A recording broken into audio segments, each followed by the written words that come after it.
In part two of my discussion about watershed structure, I want to talk about topographic slope, soils and underlying geologic conditions, the effects of land use and land cover, and the effects of depth to bedrock and depth to water table. Slopes that are present in the watershed, obviously the steeper the land, the faster the water is going to run off across the surface. And so what we're looking to find then is what is the variability of slopes across the landscape, and where are those slopes located to upland source areas relative to bottomland sinks. Where we have very steep land, we're going to find a lot more runoff. And where we find a lot more runoff, we're going to find a lot more transport of contaminants from upland source areas to bottomland sinks. So steeply sloping land containing large amounts of clay and little vegetative cover creates more nutrient and material transport.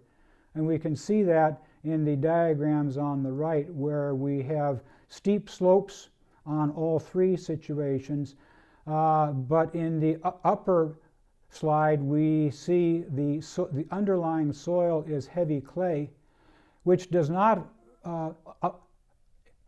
encourage water to infiltrate into the surface. As a result, we get a much larger amount of the precipitation moving into runoff, whereas the bottom slide, the lower right-hand slide, shows an underlying condition that is sandy and promotes a lot of infiltration. Consequently, the amount of runoff, or what I have referred to in the past as the runoff coefficient, is much lower. Much more of the precipitation regime goes into infiltration into the underlying sand than is true of the amount of precipitation that infiltrates into the clay at the top right-hand side. The infiltration capacity of soils is very important, and it's influenced by the texture of the soil and how wet the soil is. And we can characterize this infiltration capacity by a property of soils called hydrologic soil groups. Basically, there are four categories, A, B, C, and D. The first two categories, A and B, have high infiltration capacity, and this is based upon soil texture. It's based upon other characteristics of the soil itself. And some soils then will have high infiltration capacity. Water will readily wick into them, and other soils, because of their texture and structural characteristics, will have low infiltration capacity. So when we're thinking about watershed structure and how it affects non-point source production, we need to ask the question, what kinds of infiltration capacities exist within the underlying soils? Then we can begin to talk about the effect of different kinds of land cover. For example, on the left-hand side here, we see woodland, pasture, and cultivated as three land cover types. And we can see that moving from woodland landscapes, where we have, depending upon slope and soil conditions, runoff coefficients. And again, runoff coefficient, as I mentioned earlier, is the percentage of runoff, the percentage of precipitation that joins the runoff stream. And so what I'm pointing to here for the flat woodland open sandy loam condition means that 10% of the precipitation regime will join runoff stream. In contrast, down in the lower right portion of the diagram, in a hilly cultivated condition with tight clay, over 82% of the precipitation regime will join the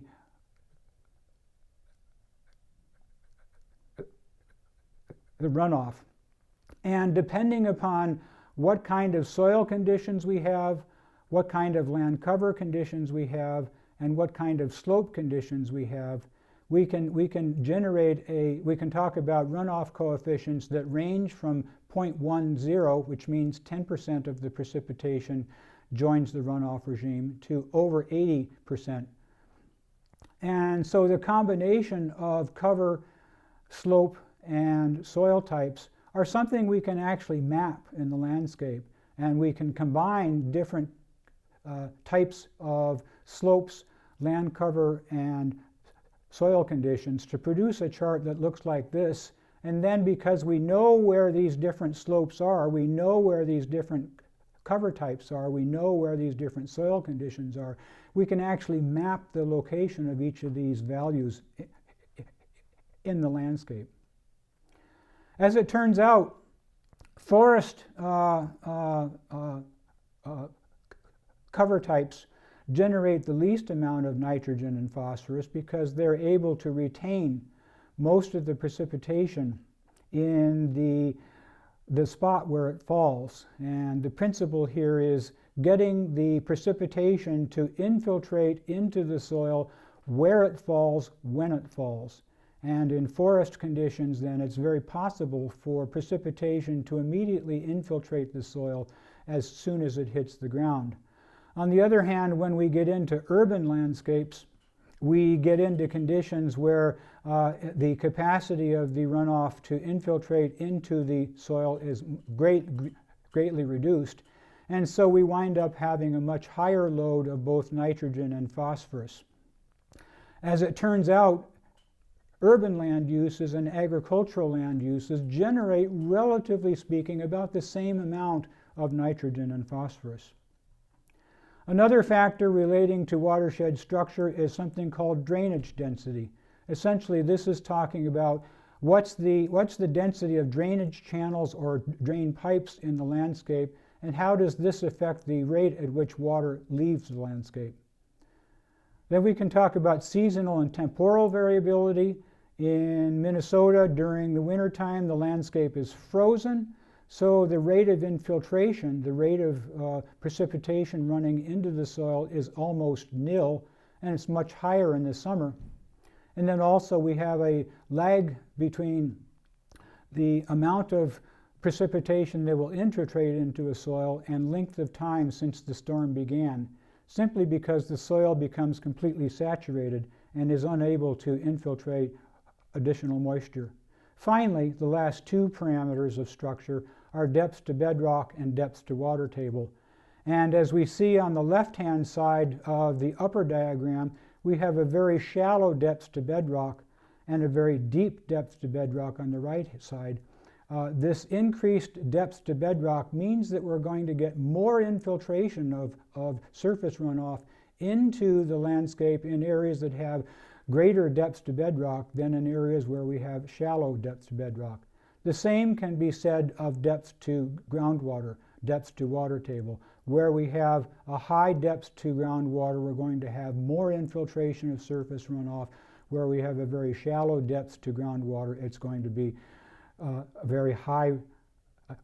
very low rate of infiltration and a high rate of runoff.